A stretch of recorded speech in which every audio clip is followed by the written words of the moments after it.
你哋今日嚟呢兩個位話要延續，其實咧你唔嚟延咧，我都會逼你延，因為我而家好需要你。我而家越嚟越睇唔過眼嗱，我要求你咧戴一頂唔同嘅帽，除咗淨係睇安全，要睇埋與時並進、提升服務水平嗰頂帽。咩意思咧？例如輕鐵，我而家成日都叫輕鐵咧嚟緊換車啊，你知㗎啦。佢1-2年後招標，就一系列嘅輕鐵2033年交車。我就要求佢哋換車剷走架空電纜，好似巴士咁用叉電嘅模式，減少嗰啲咩電纜啊、極端天氣啊、冧樹啊，跟住又停嘅。你呢個職位有冇責任去監管港鐵做呢樣嘢？定係佢哋決定係點嗰個設計啊？買咩車咧？完全唔關你事。縱然咧帶嚟好多社會嘅不便。即係你知佢哋要換新嘢，咁啊，淨係會睇呢樣嘢符唔符合安全就得，定係你會考慮埋今日嘅社會嘅角度，吸取教訓，而規管佢哋要達到一個合理嘅社會訴求。咁其實嚟嚟去去咧，都係話鐵路梅菲定律，你認為唔會出事就一定會出事。個問題係你點樣修復，點樣解決問題，減少呢個不便。咁啊，維修車、工程車啦，你哋有責任主動參加維修車嘅設計，要求港鐵用新嘅技術同埋科技，逼佢哋一係就更換，一係就更新，確保將來啲車如果出事咧，無論乜嘢原因，都好快可以拖得走。咁呢樣嘢係一個假設啦。另外咧就係未來所有市區更換信號系統。就仲有4年啦。荃灣而家咧就話今年出年，而家就即係一啲都聽唔到咩聲音。咁我祝你好運。咁啊，2029年咧就全部市區線換晒。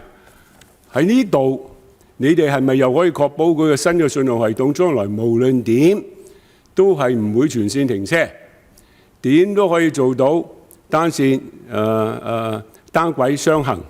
叫做維持住一個最基本嘅服務。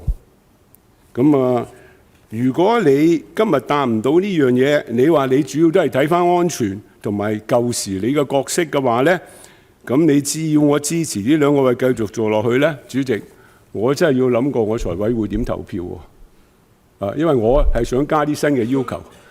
佢舊時嗰啲冇咧，我真係講真，太基本啦，唔符合香港今日嗰個世界嘅地位啊，唔該。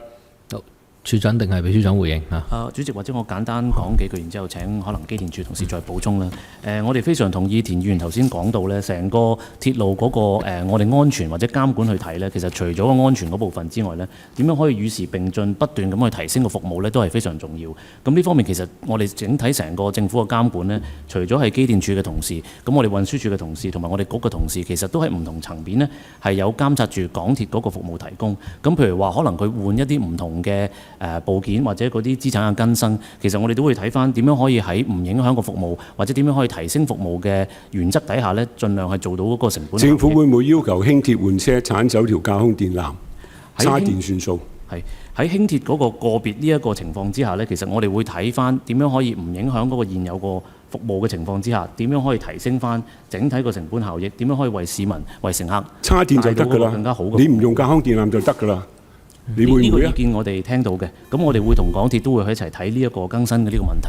咁或者睇下機電署長有冇補充？就如其他工作有冇補充啦。好多謝主席。咁都非常同意議員嘅觀點嘅。正如我頭先都有講到啦，我哋鐵路科嘅工作咧都不停演進嘅，而安全同可靠性有時都息息相關嘅。咁所以我哋嘅工作咧都會睇埋呢方面，希望可以提升鐵路嘅安全同可靠性。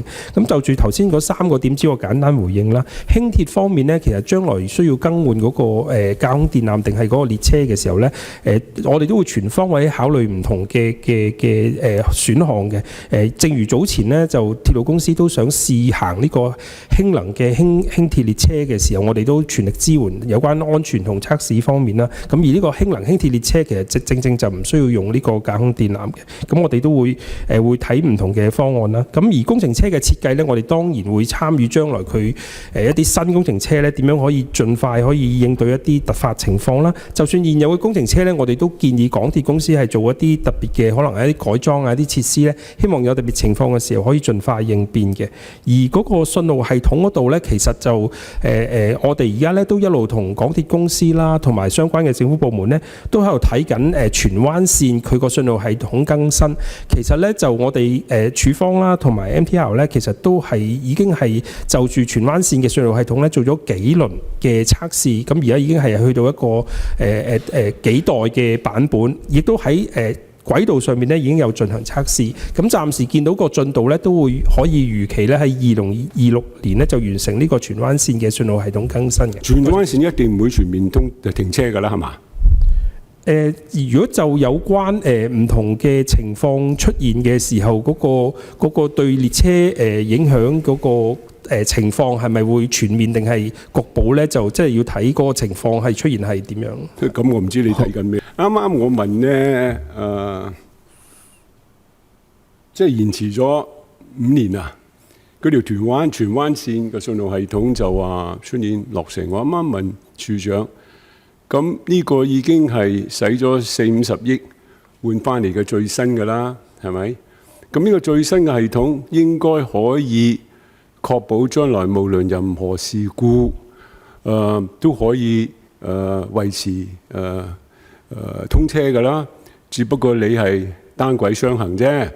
除咗一啲主席地震咁，我唔知啦。地震應該大家利是，應該就冇㗎啦，應該全線㗎啦。但係你又唔正面回應我喎，咁到底你哋個角色係咩呢？我真係想知道出年荃灣線係第一條未來所有市區線要換新系統，呢個係第一條，達唔達到我啱啱講嘅要求？你可唔可以確實話俾我聽？田議員，呢個係一個比較技術性嘅問題啊，即係換咗新信號系統之後，會唔會仲有全線停駛嘅情況？係咪想問呢個？係啦，因為之前佢哋話將軍澳線係屬於舊系統嘛。過去2-3年荃灣線、港島線嗰啲全部都係舊系統嘛。咁而家新系統點咧？我買到啲咩翻嚟咧？處長有冇喺技術上有補充？多謝主席。咁呢就新系統呢，就當然係會比舊系統呢係好多方面都有提升啦，可靠度啊、設施等等。咁但係呢，我手頭上就冇資料呢，就話佢遇到唔同情況之下，嗰個服務維持能力同埋嗰個應變嘅安排，我就冇呢方面嘅資料喺手。咁所以就可能會後再揾埋鐵路科、揾埋路政署同埋港鐵公司嘅同事再補充資料。好，主席，我唯一要求就喺財會投票之前，佢可以說服到我荃灣嘅新系統可以達到我嘅要求。